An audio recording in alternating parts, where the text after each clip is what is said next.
ॐ भूर्भुवस्वः तत्सवितुर्वरेण्यं भर्गो देवस्य धीमहि धियो यो नः प्रचोदयात्। ॐ विश्वानि देवः सवितर्दुरितानि परास्सुव यद्भद्रं तन्नासुव। ओम स्वस्ति स्वस्ति स्वस्ति। सभी दर्शक योग व स्वास्थ्य के सभी दर्शकों का हार्दिक स्वागत अभिनंदन करते हैं। आज हम जानेंगे योग के बहुत महत्वपूर्ण क्रिया को, जिसका नाम है शंख प्रक्षालन।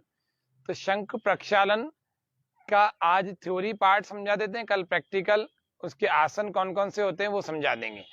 अभी शरद ऋतु चल रही है, 23 अगस्त से लेकर 23 अक्टूबर तक ये ऋतु चलती है हमेशा। लगभग 22-23 के आसपास शुरू हो जाती, 22-23 के आसपास खत्म हो जाती। तो इन 2 महीनों में आप अपने शरीर की शुद्धि कर लीजिए। ये साल में बहुत उत्तम समय है आपके शरीर के शोधन का। तो आप अपने शरीर की शुद्धि करना चाहते हैं, पूरे साल भर स्वस्थ रहना चाहते हैं, पूरे साल भर किसी प्रकार के कोई शरीर में, जिसको हम प्रभाव कहते हैं, कुप्रभाव कहते हैं, दुष्प्रभाव कहते हैं, भीतर के टॉक्सिन्स के, वो सारे बाहर दूर हो जाएंगे। तब हो जाएंगे जब अंदर के सारे टॉक्सिन्स को आप बाहर निकाल देंगे, बाहर निकाल फेंकें। और वो कब फेंक पाएंगे? जब आप शरीर के भीतर की शुद्धि करने की एक प्रक्रिया जान लेंगे, और उस प्रक्रिया का नाम है शंख प्रक्षालन। उस प्रक्रिया का नाम है शंख धौती। शंख प्रक्षालन, शंख धौती 2 नामों से बुलाई जाती है। और कंप्लीट डिटॉक्सिफिकेशन नाम की एक क्रिया, जिसको हम शंख प्रक्षालन कहते हैं, शरीर के सारे ही अवरोध, सारे मलों का निष्कासन और सारे विजातीय द्रव्य यानी टॉक्सिन्स का निष्कासन, यानी शरीर से बाहर निकाल के फेंक देता है उनको, और शरीर को फिर से तरोताजा शुद्ध कर देता है। इसका नामकरण भी ऐसे ही हुआ है, शंख। शंख यानी कि एक वाद्य यंत्र होता है जो प्राय घरों में पूजा के समय बजाया जाता है, मंदिरों में भी बजाया जाता है।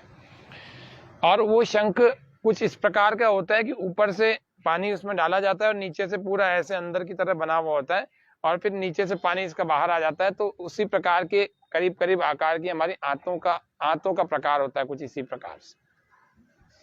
तो शंख प्रक्षालन का मतलब संस्कृत भाषा का शब्द है कि प्रक्षालन का मतलब होता है धुलाई करना, धोना, क्लेंजिंग करना।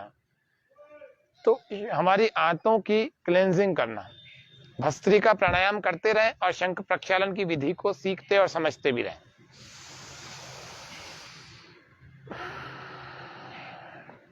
गहरी लंबी श्वासों के साथ में भस्त्रिका प्राणायाम का अभ्यास करें। बीच में यदि थक जाएं तो सूक्ष्म व्यायाम से आप अपने कंधों को, अपनी गर्दन को, सबको मूवमेंट करें, और अच्छे ढंग से इसका मूवमेंट करके इसको कंधों को भी चला करके एक ऊपर और एक नीचे, फिर एक ऊपर फिर एक नीचे, ऐसे करें, श्वास भरते और श्वास छोड़ते हुए।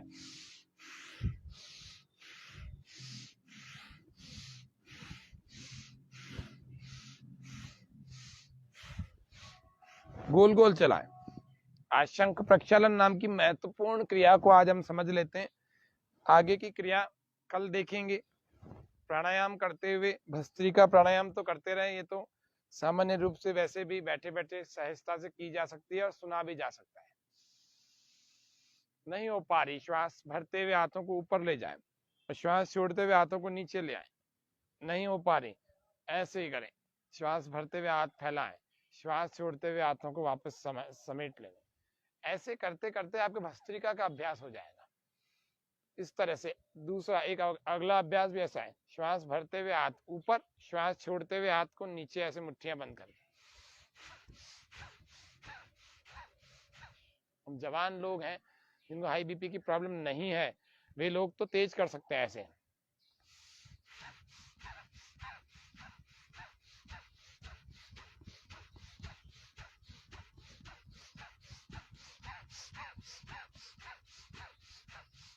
जो पूर्णतः स्वस्थ और बलवान है, जो युवा है, वे लोग तो तेज श्वास पूरे श्वासों के साथ करें। श्वासों को भरते हुए हाथों को ऊपर, श्वासों को छोड़ते हुए हाथों को नीचे, ऐसे।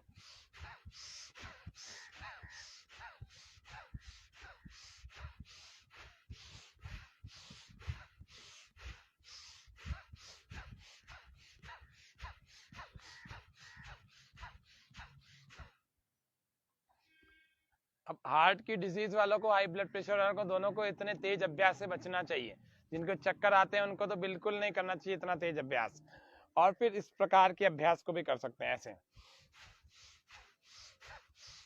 श्वास भरते हुए हाथों को ऊपर और श्वास छोड़ते हुए मुट्ठियां बंद करते हुए हाथों को ऐसे नीचे पीछे की तरफ ऐसे मारें।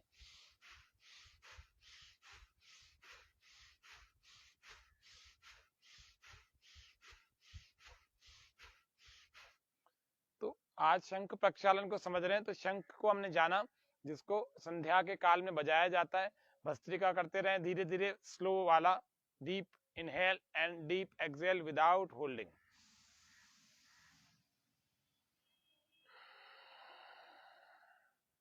करते रहें, सुनते रहें शंख प्रक्षालन की विधि को। तो शंख आपको बताया कि एक वाद्य यंत्र होता है जो कि प्राय मंदिरों में, पूजा घरों में, देव पूजा स्थलों में बजाया जाता है, अथवा घरों में भी संध्या काल में बजाते हैं, जिससे कि वायरस, जिससे कि कीटाणु, जिससे कि रोगाणु, ये तीनों प्रकार के जो भी आसपास में हमारे होते हैं उन सब का नाश हो जाता है शंख की ध्वनि से। इस शंख की और घंटा ध्वनि से बहुत सारे रोगाणु, कीटाणु और विषाणुओं का नाश होता है। बहुत सारों का तो सबका तो नहीं हो पाता, लेकिन काफियों का हो जाता है। इसीलिए शंख की ध्वनि हमारे घर में बजनी चाहिए। श्वास पूरा भर के और शंख के भीतर बहुत तेज श्वास फेंका जाता है, फूंका जाता है, तब जाकर के इसके भीतर से ध्वनि निकलती है। तो शंख ध्वनि, इससे भी एक प्राणायाम होता है। शंख से भी प्राणों का विकास होता है, लंग्स का, फेफड़ों का विकास होता है और खूब अच्छा खासा श्वास भरने की क्षमता बढ़ जाती है हमारी। तो प्राणायाम का एक अभ्यास शंख बजाने से भी होता है। तो शंख के नाम से प्रक्षालन यानी धोना, धुलाई करना, भस्त्रिका करते रहें। कपाल भाती में आ जाए तो आज शरद ऋतु के लिए जो टॉक्सिन्स डिटॉक्सिफिकेशन के मेथड होते हैं उनमें कपाल भाती भी है। कपाल भाती, श्वास को बाहर फेंक रहे हैं दोनों नासिका के दोनों छिद्रों से वेग पूर्वक।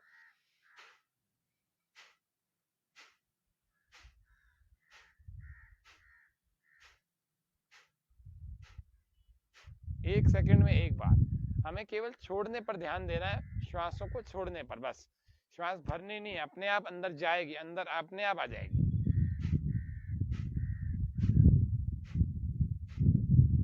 चेहरा नहीं बिगड़ना चाहिए, कंधे नहीं बिगड़ने चाहिए, गर्दन नहीं हिलनी चाहिए। कई बार गलत भी करते हैं लोग, ऐसे करते हैं कुछ लोग, चेहरा बिगाड़ते हैं, कुछ लोग गर्दन हिलाते हैं। ये सारी गलत विधियां हैं, आपको सही करनी बिल्कुल सहजता से।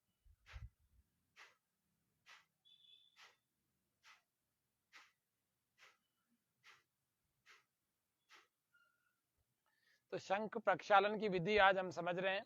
तो शंख प्रक्षालन को करने के लिए सबसे पहले आपको 5 से 7 दिन पहले योगासनों का अभ्यास करना पड़ेगा। 5 योगासन कल हम करके बताएंगे, आज केवल थ्योरी बता रहे हैं, नहीं तो पूरी तरह से आप समझ नहीं पाएंगे।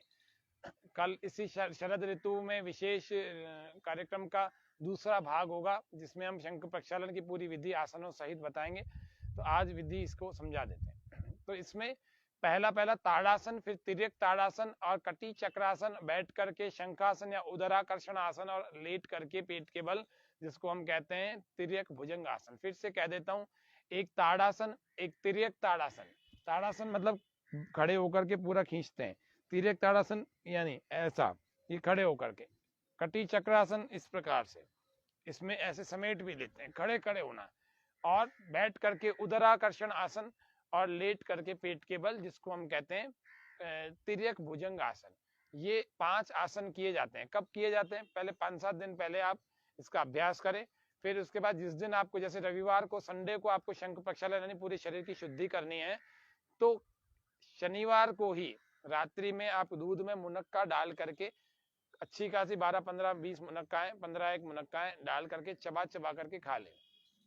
जिनको डायबिटीज है वे भी मुनक्का ले सकते हैं, उससे डायबिटीज बढ़ती नहीं है, कम मात्रा में ले सकते हैं।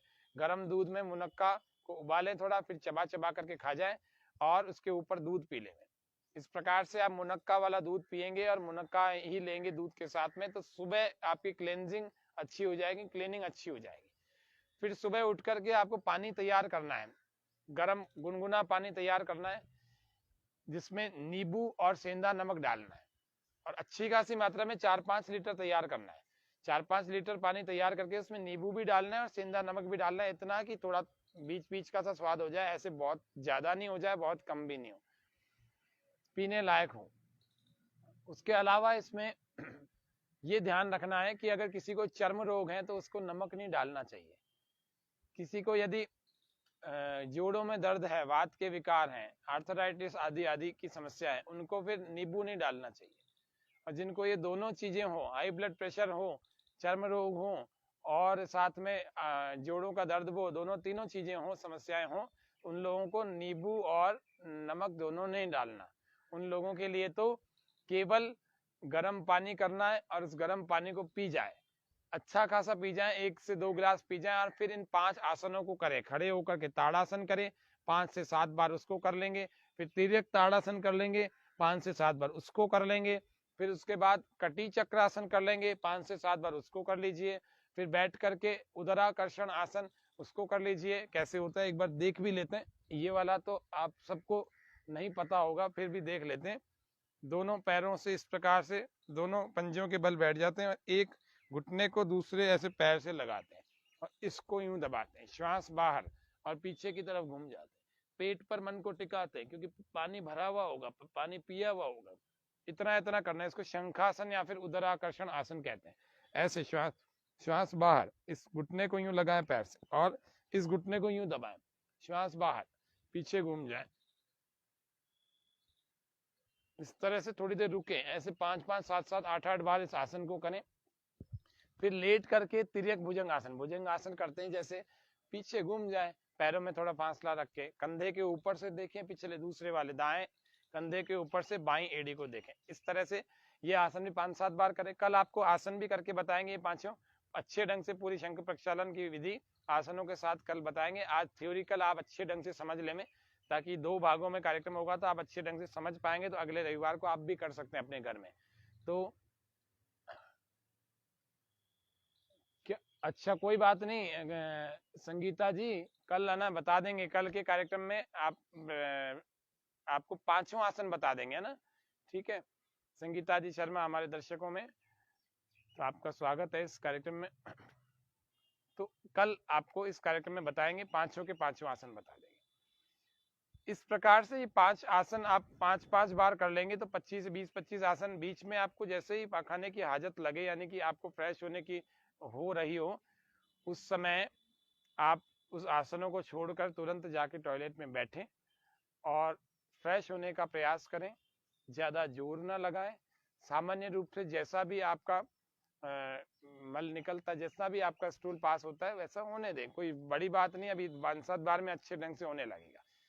फिर उसके बाद फिर वापस आए, आप पानी पिए, फिर से 1 से 2 गिलास पानी पी ले में, अच्छा जितना पिया जा सके, क्योंकि उसके बाद आपको आसन भी करने हैं। फिर आसन करें, ताड़ासन, तिर्यक ताड़ासन, कटी चक्रासन, शंखासन और जिसको हम तिर्यक भुजंग आसन कहते हैं, वो भी ये कर ले में। फिर से इस दौरान फिर से आपको लगेगा कि फ्रेश होना है, फिर जाएं, फिर वापस आ जाएं वहां से, वहां तब भी जोर ना लगाएं, फिर वापस आ जाए, फिर पानी पिए, फिर ये 5 आसनों का फिर से अभ्यास करें, फिर आपको जाना होगा, फिर जाएं, ऐसे 5 से 7 बार।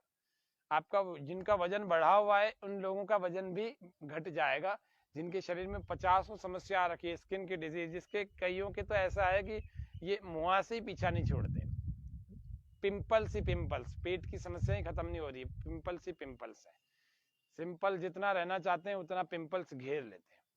तो इसीलिए आपको शंख प्रक्षालन से चर्म रोग, शंख प्रक्षालन से ब्लड प्रेशर, शंख प्रक्षालन से पेट की लगभग सारी समस्याएं, एसिडिटी, गैस, कब्ज, अजीर्ण, पित्त बढ़ना, ये सब समस्याएं समाप्त सी हो जाएंगी। ये ध्यान रखना। 5-7 बार जब जैसा पानी पिया है तब तक वैसा ही पानी निकलने लगेगा 5-7 बार फ्रेश होने के बाद। फिर इसका मतलब आपका शरीर बिल्कुल क्लीन हो गया, बिल्कुल साफ सुथरा हो गया। अब आपको और क्लीन करने की आवश्यकता नहीं है। इस क्रिया को आप, ये शरद ऋतु है, देखो 23 अगस्त से लेकर आज 14 सितंबर हो गए, 14 तारीख है ना, 14 सितंबर, तो 8 दिन वो और 14 ये, तो इन 60 दिनों में से 21 दिन लगभग निकल गए, 22 दिन, तो 60 में से 22 निकल गए, तो कभी 38 दिन और है। इन 38 दिनों में आप 3 बार शंख प्रक्षालन आराम से कर सकते हैं, 10-10 दिन के गैप से। लघु शंख प्रक्षालन तो डेली कर सकते हैं, लघु शंख प्रक्षालन भी कल आपको बता देंगे, और पूर्ण शंख प्रक्षालन की विधि में जो आसन शेष रह गए हैं वे सारे बताएंगे, पांचों के पांचों आसन बताएंगे। ये जैसा पानी पीते हैं वैसा ही आने लगेगा 5-7 बार फ्रेश होने के बाद। पहले कैसा आ रहा है मल, फिर कैसा आएगा, फिर धीरे धीरे पतला होने लगेगा और पतला होने लगेगा। वर्षों भर का जो कचरा गंदगी जमी हुई है मेम्ब्रेन्स में, हाथों के नीचे के भाग में, ऊपर में, साइड्स में, एनस पार्ट में, एनल पार्ट में भी अंदर बहुत सारा मल जमा होता है, वो सारा बाहर निकलने लगेगा टूट टूट करके। आपको खुद को देखकर हैरानी होगी कि मेरे शंख प्रक्षालन यदि नहीं करते तो हमारे अंदर की गंदगी कैसे निकलती। और शंख प्रक्षालन करने के बाद आप तत्काल कुछ खाना नहीं है, उस दिन आपको परिश्रम का कोई काम नहीं करना, उस दिन आपको थोड़ा लेटना है, आराम रेस्ट करना है, मूंग की दाल की खिचड़ी खानी है, घी डाल करके अच्छी खासी खानी है, लुब्रिकेशन बराबर होना चाहिए शरीर में। और उसके अतिरिक्त आपको ये भी ध्यान रखना चाहिए कि तत्काल या सामान्य उसी दिन कोशिश करें कि हल्का फुल्का ही खाएं, हैवी फूड ना लें। हैवी फूड लेंगे तो फिर क्या होगा, आपका पेट इतना अच्छा खासा बढ़िया क्लीन हुआ था फिर से खराब हो जाएगा, तो उसका शंख प्रक्षालन का लाभ ही नहीं होगा। इसी तरह से ये शंख प्रक्षालन किया जाता है। कल और इसके बारे में प्रकाश डालेंगे, प्रैक्टिकली आसन भी बताएंगे। तो आज के कार्यक्रम में इतना ही रखते हैं और शांति पाठ के लिए सीधे होकर बैठ जाएं। ओम शांति शांति शांति, सर्वेभ्यो नमः। सभी को सादर नमस्ते। आज के कार्यक्रम में हमारे साथ जो नए दर्शक भी जुड़े उनका भी बहुत बहुत स्वागत करते हैं, धन्यवाद, आभार प्रकट करते हैं। स्वामी न्यूज स्वामी परिवार का भी बहुत बहुत आभार, धन्यवाद। कल के कार्यक्रम में फिर मिलेंगे, कल फिर हम शंख प्रक्षालन और लघु शंख प्रक्षालन के बारे में फिर जानेंगे। नमस्ते संगीता जी, और भी सभी दर्शक जितने भी लाइव हमारे कार्यक्रम में बने थे सबका बहुत बहुत धन्यवाद। कल फिर से मिलते, तब तक करें योग, रहें निरोग। इस कार्यक्रम को आप सारा दिन भी देख सकते हैं। यही कार्यक्रम कल सुबह 7 बजे स्वामी चैनल के यूट्यूब चैनल पर, यूट्यूब के उस चैनल पर चलेगा प्रीमियर के रूप में। अभी तो ये लाइव चल रहा है और कल फिर लाइव वापस फेसबुक पर चालू हो जाएगा। तो दोनों समय आपको शंख प्रक्षालन, और ये जिन्होंने नहीं देखा है वे लोग भी इसको बाद में देख सकते हैं, ये फेसबुक पर सेव हो जाता है। अभी तो लाइव चल रहा है, बाद में भी इसको आप देख सकते हैं। तब तक के लिए सबको नमस्ते, सबका धन्यवाद। ओम श्याम, कल फिर मिलेंगे।